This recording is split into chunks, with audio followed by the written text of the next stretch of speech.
यहाँहरु सबैलाई नमस्ते। यदि कुनै पनि देशलाई कमजोर बनाउनु छ भने, कुनै पनि देशलाई ध्वस्त बनाउनु छ भने त्यहाँको विद्यालय शिक्षालाई ध्वस्त बनाइदिनु, कमजोर बनाइदिनु भन्ने एउटा विश्वव्यापी भनाइ छ। र म आज एउटा कुरा के भन्न चाहन्छु भने यदि कुनै समाज बनाउनु छ भने, एउटा कुनै देश बनाउनु छ भने, बनाउनुको मतलब त्यसलाई सही ट्र्याकमा लैजानु छ भने त्यहाँको विद्यालय शिक्षा सुधार आवश्यक छ। र विद्यालय शिक्षा सुधारको निम्ति चाहिँ एउटा योग्य, सक्षम, परिपक्व र सुझबुझपूर्ण व्यक्ति नै शिक्षकलाई त्यहाँको प्रधान अध्यापक नियुक्ति गर्न जरुरी छ। एउटा प्रधान अध्यापकले एउटा शिक्षक नेताको रूपमा मात्रै अथवा हेडसरको रूपमा मात्रै काम गर्दैन, नेतृत्व गर्दैन, कन्ट्रिब्युट गर्दैन। उसले त आफ्नो मातहतमा काम गर्ने शिक्षकहरू, समुदाय र त्योभन्दा ठुलो कुरा चाहिँ समुदायको हिस्सा भएर काम गर्न पाउँछ र कन्ट्रिब्युट गर्न पाउँछ, त्यो त पाटो छुट्टै छ। र अर्को कुरा चाहिँ उसले हुर्किँदै गरेको नयाँ जेनेरेसनलाई चाहिँ कस्तो बनाउने, कस्तो शिक्षा दिने, कस्तो चेतना दिने र कस्तो किसिमको समाज रूपान्तरणको भूमिकामा उनीहरूलाई शिक्षित बनाउने भन्ने विषयमा उसको ठुलो कन्ट्रिब्युट रहन्छ। यसर्थ एउटा देश बनाउनु छ भने त्यहाँको एउटा सक्षम व्यक्तिलाई प्रधान अध्यापक बनाउनु, यदि कुनै देश ध्वस्त बनाउनु छ र कमजोर बनाउनु छ भने त्यहाँको विद्यालय शिक्षा कमजोर बनाइदिनु अथवा यस्तै व्यक्तिलाई, कमजोर व्यक्तिलाई त्यहाँको प्रधान अध्यापक बनाइदिनु, त्यसमा कुनै पनि दुई मत छैन। आज हामीहरू यही प्रधान अध्यापकको विषयमा कुराकानी गर्छौँ। प्रधान अध्यापक कस्तो हुनुपर्छ, असल प्रधान अध्यापकका गुणहरू के हुन् र विश्वव्यापी रूपमा प्रधान अध्यापक हेडसर नियुक्तिका प्रक्रियाहरू, मापदण्डहरू के छन् र नेपालको सन्दर्भमा कस्तो किसिमको परिदृश्य चलिआएको छ र कस्तो सुधारको योजनाहरू आवश्यक छ, यही विषयमा केही कुराकानीहरू गर्छौँ। भिडियो अन्तिमसम्म हेरेर साथ दिनुहोला। प्रधान अध्यापक पद चाहिँ एउटा पद मात्रै होइन, एउटा शिक्षकको नेता मात्रै होइन। यो त एउटा चरित्र, पारदर्शिता, नेतृत्व क्षमता र दूरदृष्टिको फ्युजन हो। जब कुनै पनि व्यक्तिसँग एउटा चरित्र हुन्छ, उसँग नेतृत्व क्षमता हुन्छ, उसँग दूरदृष्टि हुन्छ र उसँग पारदर्शिता हुन्छ भने ती सबै कुराको फ्युजन नै एउटा प्रधान अध्यापक हो, जसले एउटा राम्रो रिजल्ट निकाल्न सक्छ, राम्रो रिजल्ट दिन सक्छ र समुदायलाई कन्ट्रिब्युट गरेर एउटा नयाँ उदाहरणीय विद्यालय बनाउन सक्छ, उदाहरणीय समाज बनाउन सक्छ। प्रधान अध्यापक वास्तवमा कस्तो हुनुपर्छ अथवा असल प्रधान अध्यापक, योग्य प्रधान अध्यापकमा हुनुपर्ने गुणहरू के हुन् भनेर हामीहरू केही कुराकानी गरौँ। सबैभन्दा पहिले एउटा योग्य प्रधान अध्यापकमा शैक्षिक दूरदृष्टि हुनुपर्छ। एजुकेसनल भिजन भन्छ। उसले शैक्षिक दूरदृष्टि भएको व्यक्तिले भिजनरी रूपमा प्लान ओरिएन्टेड भएर काम गर्यो भने, एक्सन ओरिएन्टेड भएर काम गर्यो भने चाहिँ उसले राम्रो रिजल्ट निकाल्न सक्छ। त्यो एउटा सबैभन्दा महत्त्वपूर्ण गुण हो। र अर्को कुरा के छ भन्दाखेरि नेतृत्व क्षमता र पारदर्शिता। उसँग नेतृत्व क्षमता छ, डिलिङ क्यापेसिटी छ, हैन, लिडिङ क्यापेसिटी छ र उसँग पारदर्शिता छ भने त्यो योग्य प्रधान अध्यापक हुन योग्य व्यक्ति हो। र अर्को छ मानव व्यवस्थापनमा दक्ष, पिपुल म्यानेजमेन्ट स्किल। जब प्रधान अध्यापक भनेको एउटा व्यक्ति मात्रै अथवा एउटा पद मात्रै र एउटा काम गराइ मात्रै हुने, उसले सिङ्गो समाजको नेतृत्व गर्नुपर्छ। त्योभन्दा पहिले विद्यालयमा आफ्नो मातहतमा रहेका शिक्षक, कर्मचारी, प्रशासन, त्यहाँको सम्पूर्ण भूमिकाहरूको नेतृत्व गर्नुपर्छ। यसर्थ पिपुल म्यानेजमेन्ट स्किल भएको व्यक्ति चाहिँ योग्य प्रधान अध्यापक हुन लायक हुन्छ। त्यो सँगसँगै अर्को एउटा के छ भन्दाखेरि गुड कम्युनिकेसन स्किल र मनोसामाजिक रूपमा ज्ञान भएको। जस्तो गुड कम्युनिकेसन स्किलले चाहिँ उसले विद्यार्थीसँग, होइन, उसले समुदायसँग, समुदायको नेतृत्व गरिरहेको राजनीतिक परिदृश्यहरूसँग पनि संवाद गरेर आफ्नो विद्यालयलाई कसरी राम्रो बनाउने भन्नेको विषयमा उसले राम्रो रिजल्ट निकाल्न सक्छ। र मनोसामाजिक परामर्श गर्न सक्ने उसको क्षमताले चाहिँ आफ्नो मातहतमा रहेका विद्यार्थीहरू, आफ्नो मातहतमा रहेका शिक्षकहरू, आफ्नो मातहतमा रहेको सिङ्गो समुदायको मनोभावना बुझेर त्यही किसिमको एक्सन ओरिएन्टेड अथवा त्यही किसिमको प्लान ओरिएन्टेड गराएर उसले काम गर्न सक्छ र रिजल्ट निकाल्न सक्छ। र अर्को कुरा के हुनुपर्छ भनेको विद्यार्थी मैत्री चेतना, हैन, स्टुडेन्टहरूसँग नजिक हुने, विद्यार्थीहरूको मनोभावना बुझ्ने, उनीहरूले के चाहन्छन्, कसरी सिक्न चाहन्छन्, उनीहरूको चाहना के हो, उनीहरूको सिकाइको चाहना कस्तो छ भन्ने विषय विद्यार्थीहरूको चाहना बुझेर त्यही किसिमको शिक्षा पद्धति लागू गर्न सक्छ एउटा प्रधान अध्यापकले र योग्य प्रधान अध्यापक हुन्छ। र अर्को कुरा के छ भन्दाखेरि चाहिँ समुदाय र अभिभावकसँग चाहिँ अथवा लोकल पोलिटिक्ससँग अथवा त्यहाँको समुदायसँग, समुदायको नेतृत्व गरिरहेको तत्त्वहरूसँग समन्वय गरेर उसले राम्रो किसिमको स्कुल बनाउनमा, स्कुललाई राम्रो बनाउनमा चाहिँ, स्कुललाई सही किसिमको रिजल्ट निकाल्नमा चाहिँ उसले समन्वयकारी भूमिका खेल्न सक्छ। यो बाहेक अन्य धेरै विषयहरू छन् जो एउटा असल र सक्षम प्रधान अध्यापकमा हुनुपर्ने गुणहरू हुन्। त्यस सँगसँगै प्रधान अध्यापक नियुक्तिका मापदण्डहरू चाहिँ विश्वव्यापी नै कतिपय समानान्तर छन्, कतिपय चाहिँ डिफ्रेन्सिएट छन्। जस्तो नेपालको सन्दर्भमा र फिनल्यान्डको सन्दर्भमा अथवा कुनै एउटा अर्को देशको सन्दर्भमा चाहिँ प्रधान अध्यापक नियुक्तिका मापदण्डहरू चाहिँ के कस्ता छन् भनेर हामीहरूले के सठिक रूपमा कुराकानी गरौँ।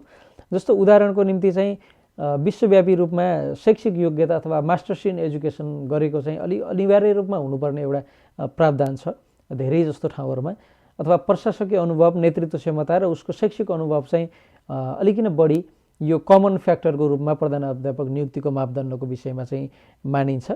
र केही विकसित मुलुकहरूको अभ्यास अथवा शैक्षिक रूपमा शिक्षाको रूपमा चाहिँ अलिकति उल्लेखनीय विकास गरेका केही देशहरूको उदाहरणको रूपमा जस्तो फिनल्यान्डको कुरा गर्दा चाहिँ त्यहाँ मास्टर्स डिग्री गरेको अनि गएर 3 देखि 5 वर्ष अथवा 3 वर्ष अथवा 5 वर्ष चाहिँ नेतृत्व क्षमता तालिम पनि लिएको व्यक्ति खुल्ला प्रतियोगिताबाट त्यहाँको एउटा एजुकेसनल बोर्ड, शिक्षक र विद्यार्थी, अझै अर्को कुरा महत्त्वपूर्ण कुरा के छ भन्दाखेरि त्यहाँ विद्यार्थीको प्रतिनिधिहरू समेत सामेल भएर अन्तर्वार्ता लिएर त्यहाँको प्रधान अध्यापक नियुक्तिको एउटा प्रक्रिया रहेछ, मापदण्डहरू रहेछन्।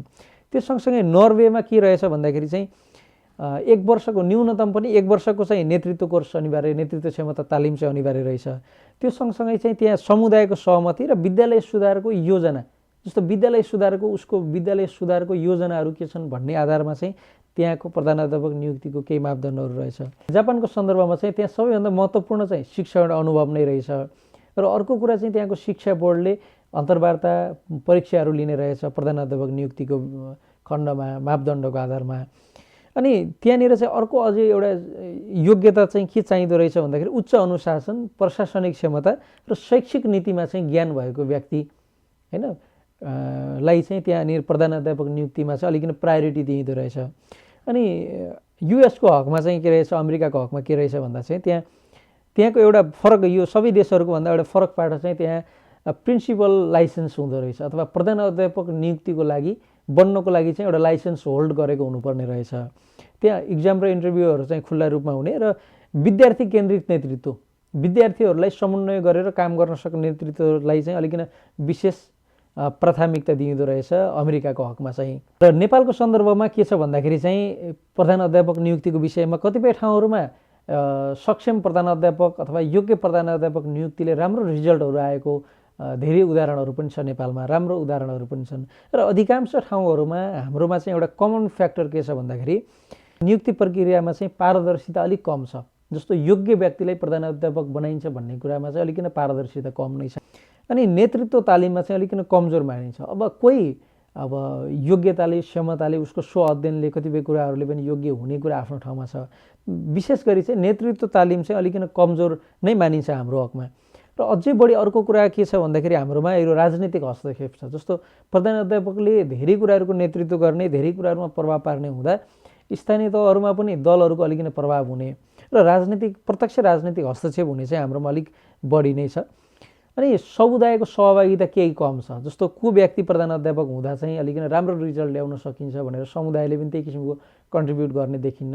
अब जो भए पनि हुने त हो नि भन्ने जस्तो प्रक्रियाहरू नेपालमा अलिकति बढी छ। योजनाहरूको कार्यान्वयनमा चाहिँ अलिकति कमजोरी पक्ष नै छ हाम्रोमा। अनि अर्को एउटा के छ भन्दाखेरि जस्तो हाम्रो हकमा चाहिँ प्रावि तहको शिक्षक चाहिँ माविको प्र भनेर राम्रो शैक्षिक योग्यता भएका, लिडरसिप गर्न सक्ने योग्य नयाँ पुस्ताका जेनेरेसनका शिक्षकहरूलाई पनि उसको अन्डरमा काम गर्नुपर्दा चाहिँ अलिकति केही समस्याहरू पनि हाम्रोमा देखिएको छ। अहिले पछिल्लो समय चाहिँ नेपालमा प्रधान अध्यापक नियुक्तिको मापदण्डको बारेमा चाहिँ अलिकति केही खुल्ला बहसहरू पनि भइरहेका छन्। अनि हाम्रो हकमा चाहिँ अनुभवको आधारमा गरिने हुँदा चाहिँ अलिकति क्षमतावान र योग्य शिक्षकहरू चाहिँ उनीहरूको अन्डरमा, जस्तो एउटा एसएलसी दिएको प्राविको प्रधान अध्यापकको हकमा एउटा माविको उपर हुँदा चाहिँ मास्टर्स डिग्री गरिसकेका होइन योग्य र सक्षम युवा नेतृत्वहरू चाहिँ जेनेरेसन ग्याप हुन्छ नि त। जस्तो एउटा एसएलसी दिएको 55-60 वर्ष हाराहारीको एउटा शिक्षकले नेतृत्व गर्नु र एउटा 30-35 वर्षको 28-30 वर्षको एउटा योग्य ग्रेजुएट टिचरले चाहिँ त्यहाँ उसको अन्डरमा काम गर्नु पर्ने कुरामा चाहिँ अलिकति जेनेरेसन ग्याप भएर राम्रो रिजल्ट पनि निकाल्न नसकिएको अवस्था छ नेपालको हकमा। र एउटा सक्षम प्रधानाध्यापकको नियुक्तिले समाजको जगको परिवर्तनमा चाहिँ कस्तो भूमिका खेल्छ भन्ने चाहिँ अत्यन्तै महत्त्वपूर्ण कुरा हो। जस्तो एउटा योग्य प्रधानाध्यापक नियुक्ति गरियो भने चाहिँ उसले समुदायमा जस्तो गुणस्तरीय मानव शक्तिको विकास गर्छ। जस्तो आलोचनात्मक र अनुशासित विद्यार्थी, आलोचनात्मक चेत भएका र अनुशासित विद्यार्थीहरू उत्पादन गर्छ उसले। त्यो सँगसँगै समुदायमा विश्वास निर्माण गर्छ उसले। जस्तो अभिभावकलाई विद्यालयमा नजिक बनाउँदै समुदायले विद्यालयलाई अथवा विद्यार्थीलाई एउटा आदर्शको केन्द्र मान्न सक्ने आधारमा पनि एउटा सक्षम र कुशल प्रधान अध्यापकले त्यो आधार बनाउन सक्छ। त्यो सँगसँगै चाहिँ एउटा सुशासनको जग चाहिँ विद्यालय तहबाट लगाउन सक्छ उसले। किन भन्दाखेरि विद्यार्थीलाई नेतृत्व गर्दै गर्दा अथवा विद्यार्थीको माध्यमबाट चाहिँ सिङ्गो समाजलाई सुशासनको, सभ्यताको र सुसंस्कृत पाठहरूको राम्रो जग बसाउन सकिन्छ।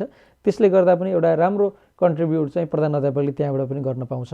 अब केही उदाहरणहरू हेरौँ। जस्तै एउटा सक्षम प्रधान अध्यापकले, एउटा सक्षम प्रिन्सिपलले चाहिँ विद्यालयको नेतृत्व गर्दै गर्दा चाहिँ समाजमा कस्तो किसिमको रूपान्तरण ल्याउँछ भनेर केही विश्वव्यापी उदाहरणहरू छन्। जस्तो मैले सुरुमा केही मुभीहरूको उदाहरण दिन्छु, केही पुस्तकहरू र केही रियालिटीको उदाहरणहरूको कुराकानी गरौँ। जस्तो मैले तपाईँहरूसँग 3वटा फिल्मको बारेमा, जस्तो एउटा सक्षम प्रधान अध्यापक नियुक्ति गऱ्यौँ भने चाहिँ उसले कस्तो किसिमको शिक्षा सुधारका योजनाले, कस्तो किसिमको नेतृत्व क्षमताले, कस्तो किसिमको लिडरसिप स्किलले चाहिँ उसले सिङ्गो विद्यालयलाई र समुदायलाई परिवर्तन गर्न सक्छ भन्ने एकदमै मेसेज दिन सक्ने 3वटा फिल्महरूको बारेमा हामीहरू केही कुराकानी गरौँ।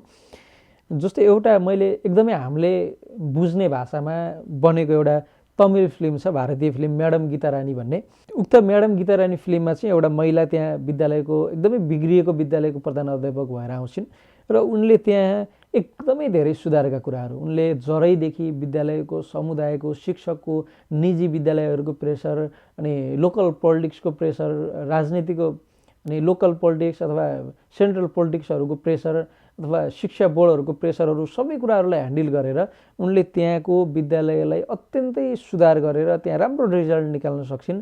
एउटा योग्य प्रधान अध्यापक कस्तो हुन्छ, कस्तो हुनुपर्छ, कस्तो रिजल्ट दिन सक्छ भन्ने यहाँहरूलाई जान्न मन छ भने चाहिँ त्यो 2019मा प्रकाशन भएको एउटा तमिल फिल्म हो, त्यो हिन्दी भाषामा पनि छ।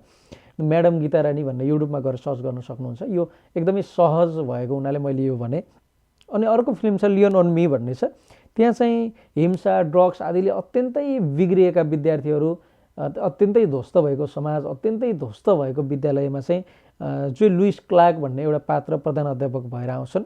मुख्य भूमिकामा चाहिँ उनी छन्। त्यहाँ चाहिँ उनको कडा अनुशासन र नेतृत्व क्षमताले चाहिँ त्यहाँको विद्यालयलाई बन्द हुनबाट बचाउँछ र अत्यन्तै सुधारको बाटोमा लैजान्छ। त्यो फिल्म चाहिँ यहाँहरूले हेर्न सक्नुहुन्छ। त्यो सँगसँगै अर्को एउटा 1987मा बनेको फिल्म छ द प्रिन्सिपल भन्ने। प्रिन्सिपल भन्ने फिल्ममा चाहिँ अपराधको केन्द्र बनेको विद्यालय अथवा त्यस्तै हिंसा, द्वन्द्व, ड्रग्स आदिहरूको अखडा बनेको विद्यालयलाई चाहिँ उनले एकदमै सुधार गर्छन्। सुरुमा चाहिँ उनलाई सबैले कमजोर मान्छन्, होच्याउँछन्, तर पछि चाहिँ उनको नेतृत्व क्षमता, नेतृत्व कला अनि कडा नियमहरूका बावजुद अनि यो गैर विद्यालय गतिविधि, गैर शैक्षिक गतिविधिहरूसँग टकराव गरेर लडेर उनले चाहिँ त्यहाँको विद्यालयलाई चाहिँ एकदमै सुधारको लयमा फर्काउँछन्। यो फिल्म पनि यहाँहरूले मजाले हेर्न सक्नुहुन्छ। यो असल प्रधान अध्यापकको नेतृत्व क्षमतामा चाहिँ कस्तो किसिमको पोजिटिभ रिजल्ट निकाल्न सकिन्छ भन्ने उदाहरणको निम्ति। अनि त्यो सँगसँगै हामीले केही 2-3वटा पुस्तकहरूको उदाहरण लिन्छौँ। जस्तो एउटा असल प्रधान अध्यापक हुनको निम्ति चाहिँ कस्तो कस्तो किसिमको गुणहरू हुन आवश्यक छ, कसरी विद्यालयको सुधार गर्न सकिन्छ भन्ने विषयमा लेखिएका केही 2-3वटा बुकहरूको बारेमा हामीहरू केही छलफल गर्छौँ। एउटा पुस्तक छ स्कुल लिडरसिप भन्ने छ। त्यसमा चाहिँ रिसर्च टु रिजल्ट भन्छ। अनि डाटाबेसको आधारमा चाहिँ रणनीतिक विद्यालय सुधारका योजनाहरू, परिणाम केन्द्रित नेतृत्वमा यो पुस्तक लेखिएको छ।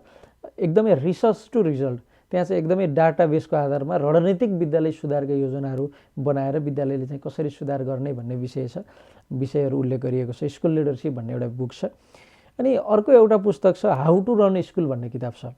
अनि त्यो हाउ टु रन स्कुल भन्ने किताबमा चाहिँ यहाँहरूले विद्यालयले चाहिँ कसरी सञ्चालन गर्ने, कसरी प्रोग्रेसिभ बनाएर अगाडि बढाउने, कस्तो कस्तो कन्ट्रिब्युट गर्न सकिन्छ भन्ने विषयमा व्यापक रूपमा चर्चा गरिएको छ यो बुकमा। अनि अर्को एउटा तेस्रो किताब छ थ्योरिज अफ एजुकेसनल भन्ने छ। यसमा चाहिँ लिडरसिप र म्यानेजमेन्टको कुरा छ, नेतृत्व र त्यसमा चाहिँ म्यानेजमेन्ट स्किलको कुराहरूलाई, शैक्षिक नेतृत्व व्यवस्थापनको आधारभूत सिद्धान्तहरू कसरी गर्न सकिन्छ, अनि नेतृत्वका मोडलहरू के हुन्, विश्वका फरक शैक्षिक सन्दर्भहरूलाई सामेल गरेर अनि विद्यालय, समाज र नीति व्यवस्थापनलाई चाहिँ कसरी सम्मिलित गरेर चाहिँ एउटा उत्कृष्ट विद्यालय बनाउन सकिन्छ, उत्कृष्ट प्रहको भूमिका निर्वाह गर्न सकिन्छ भन्ने एकदमै उदाहरणीय पुस्तकको रूपमा चाहिँ यो बुकलाई पनि लिन सकिन्छ। र मैले केही उदाहरणहरू चाहिँ कस्तो दिन्छु भने यहाँहरूलाई भने एउटा असल र सक्षम योग्य प्रधान अध्यापक नियुक्तिले राम्रो रिजल्ट ल्याएका हाम्रो नेपालको कन्टेक्स्टमा केही विद्यालयहरू छन्।